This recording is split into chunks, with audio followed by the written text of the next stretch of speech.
توجہ ہے آپ کی؟ جس دن پھانسی لگنی تھی محمود غزنوی نے کہا کہ پھانسی لگتے وقت پہلے مجھے ملا لینا. وہ جب جا رہے تھے نا وہاں پھانسی لگنے کے کمرے میں تو حکم تھا محمود کا. اب ان کو آئے لے کے چاروں محمود غزنوی کے پاس. تو رات کو تو نقاب میں دیکھا تھا, اندھیرے میں دیکھا تھا.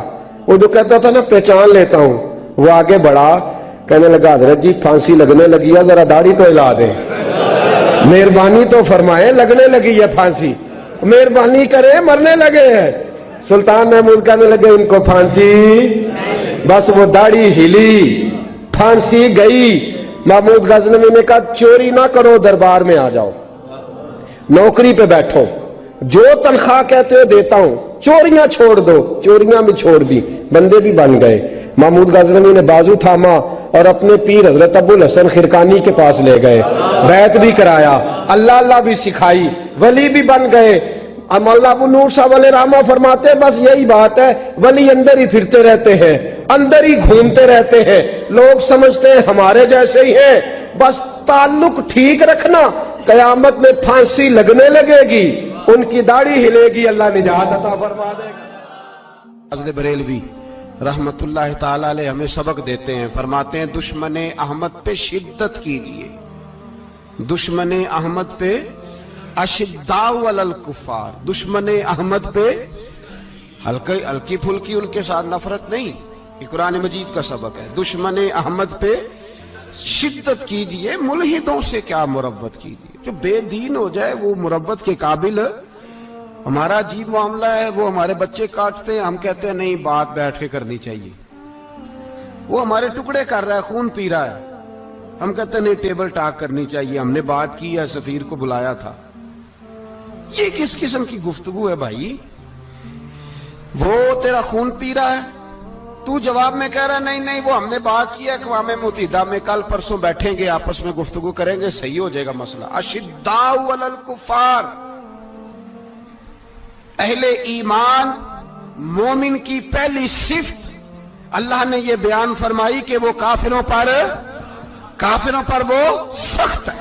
پہلی صفت یہ, من احب للہ و ابغض للہ و منع للہ و آتى للہ فقد استکمل الایمان او کما قال صلی اللہ علیہ وسلم. حضور نے فرمایا اگر اللہ کی رضا کے لیے محبت کرنا ایمان کا حصہ ہے تو بغض رکھنا بھی ایمان کا حصہ ہے. اللہ کی رضا کے لیے بغض رکھنا بھی, یہ جو جذبہ ہے نا کفر کے خلاف جذبہ, یہ ایمان کی بنیاد ہے. لوگ کہتے ہیں اسلام محبت سکھاتا ہے, اسلام, بھائی کون کہتا ہے اسلام نفرت سے؟ اسلام سکھاتا ہی محبت ہے, اسلام سکھاتا ہی. لیکن میرے بھائی یہ تو بتلاؤ نا صاحب کہ وہ جو جڑی بوٹی فصل کے ساتھ اگاتی ہے اس کا رنگ ہرا نہیں ہوتا, وہ چہچہاتی لہلہاتی نہیں, کاٹتے کیوں ہو پکڑ کے اسے, دوائی ڈال کے مارتے کیوں ہو؟ اس لیے کہ باقی فصل کو تباہ نہ کرے, باقی فصل کو نقصان. کافر پر جب تو سختی کرتا ہے تو اس کا مطلب یہ ہوتا ہے کہ وہ پھر دوبارہ ظلم نہیں کرتا, وہ زیادتی. ہماری کافر کے حق میں نرمی ہے. سعودی گورنمنٹ کا مراسلہ آیا, انہوں نے کہا جناب ہمیں شکوہ ہے پاکستانی حاجیوں سے کہ حجنے جب جاتی ہیں تو یہ برقع نہیں پہنتی, نقاب نہیں اوڑھتی. یہ باقاعدہ مراسلہ ان کی وزارت حج نے پاکستانی, مجھے چونکہ موقع ملتا رہتا ہے حج ٹریننگ پہ جانے کا تو ہمیں وہ پڑھاتے ہیں, کہتے ہیں جی یہ آپ دیکھ لیں. باقاعدہ مراسلہ آیا, بڑی کھل کے بات کر رہا ہوں ذمہ داری سے. یہ جناب پاکستان کی جو بیبیاں یہاں حج کرنے آتی ہیں وہ بازاروں میں بغیر نقاب کے پھرتی ہیں, وہ کھجوریں خریدنے چاہتی ہیں تو بغیر نقاب کے, خوشبو لینے جاتی ہیں تو بغیر نقاب کے, لہذا انہیں پردہ کراؤ. اگر کوئی بی بغیر پردے کے آئی, چلے ایام حج میں تو احرام کی حالت میں تو ہم قبول کر لیں گے, لیکن اگر اس کے علاوہ آئی تو ہو سکتا ہے ڈیبورٹ کر دی جائے. باقاعدہ مراسلہ. عام غریب ملک کی, پاکستان کی, انڈونیشیا کی, سوڈان کی بی بغیر پردے کے نہیں جا سکتی, پر ٹرمپ کی بی بغیر پردے کے سعودی عرب جا سکتی ہے. ہم تو چپ کر گئے ہو نا, ویڈیو میری پہ بندی ہے, تو ہڈی نہیں, فکر نہ کریں, میں سچی بات کر رہا ہوں. سچی بات اور کھری کر رہا ہوں ذمہ داری سے. او بھائی اس کی بیوی پر کوئی پابندی نہیں, کوئی پابندی نہیں. وہاں تم نے تلواریں پکڑ کے رقص کر لیا, وہاں سب جائز تھا. اب تمہیں وہ کدھر گیا متوا جو بھاگ کے آتا ہے کہ گنبد کی طرف منہ نہ کرو؟ وہ کدھر گئے لوگ جو کہتے ہیں جناب دیکھو جی وہ مقدس پاک لوگ ہیں, خبردار ان کی بات نہ کرنا؟ کلیجہ روتا ہے, دل خون کے آنسو روتا ہے. اتنا بڑا حج کا اجتماع ہوا ہے, تمہیں کوئی توفیق نہیں تھی تو وہاں کہنا تھا اس کو, حج پڑھانے والے کو, خطبہ دینے والے کو کہ برما کے لیے دعائی کر دے. کہنا تھا اسے فلسطین کے لیے. بھائی میں جو رونا رو رہا ہوں ذمہ داری سے رو رہا ہوں. خدا را سمجھو, جب تم نے تمہاری اپنی بات آتی ہے تو 34 ملکوں کا اتحاد اکٹھا ہو جاتا ہے, اور جب امت کی بات آئے پھر کوئی پرواہ نہیں. میرے رسول پاک صلی اللہ علیہ وسلم نے جو دین دیا اس کی پہلی شرط یہ ہے اشداء علل, بولیے اشداء علل, کافر پر سختی کرنا پہلا حصہ ایمان کا. رحماء بینہم تو دوسرا نمبر ہے, یہ دوسرا ہے. تمہاری سختی صرف اس کے خلاف ہے جو تمہارے مفادات کو ٹھیس پہنچائے, جو تمہاری سنے نا. حضرت سیدنا فاروق اعظم رضی اللہ, میں تفصیل سے بات کروں گا اگلے جمعے جناب فاروق اعظم کے احوال پر. حضرت عمر فاروق رضی اللہ تعالیٰ عنہ بدر کے میدان میں جب نکلے نا, بدر میں, تو حضرت عمر سے حضور نے تجویز مانگی. فرمایا صف بندی کیسے کریں, کس طرح لڑنا ہے؟ جناب عمر فاروق رضی اللہ تعالیٰ عنہ کہنے لگے حضور یہ جتنے آئے ہیں نا کافر لڑنے, یہ کسی کا کچھ چاچا لگتا ہے, کسی کا کوئی ماموں لگتا ہے, کسی کا بھائی ہے, کسی کا بیٹا ہے, تو محبوبہ صف بندی کی کیا ضرورت ہے؟ جو میرے رشتہ دار ہے میرے حوالے کریں, میں گردنیں کاٹ کے آپ کو دیتا ہوں. جو ابو بکر کے رشتہ دار ہے وہ ابو بکر کے حوالے کریں, وہ گردن کاٹ کے دے. جو علی کا کچھ لگتا ہے وہ علی کے حوالے کریں.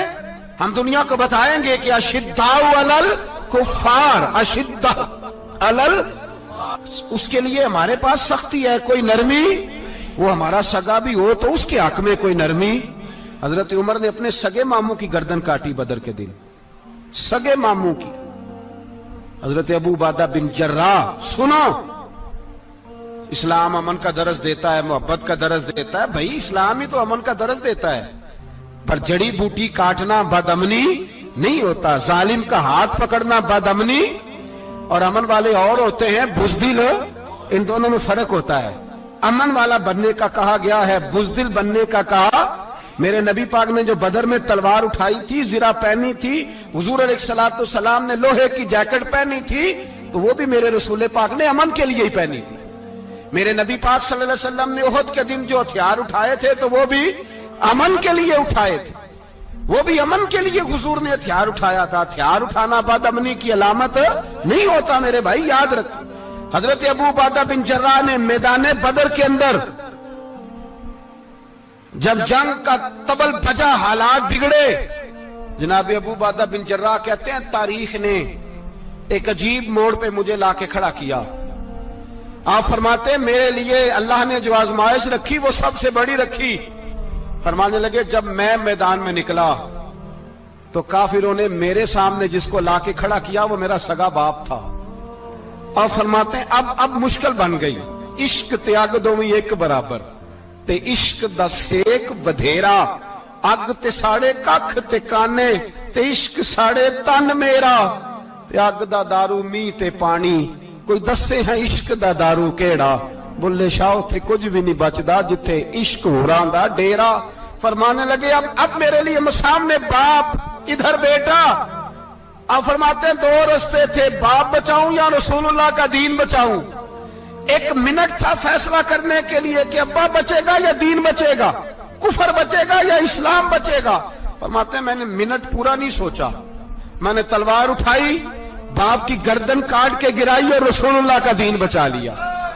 باپ کی گردن کٹ کے گری اور نبی پاک کا دین بچ گیا, بچا لیا رسول اللہ کا دین. حضرت عمر نے ماموں کو مارا. حضرت مصعب ابن عمیر کہتے ہیں تاریخ مجھے بھی لا کے کھڑا کرتی ہے بدر کے میدان میں, تو کفر کا لبادہ اوڑھ کے جب سامنے آیا تو وہ میرا سگا بھائی تھا.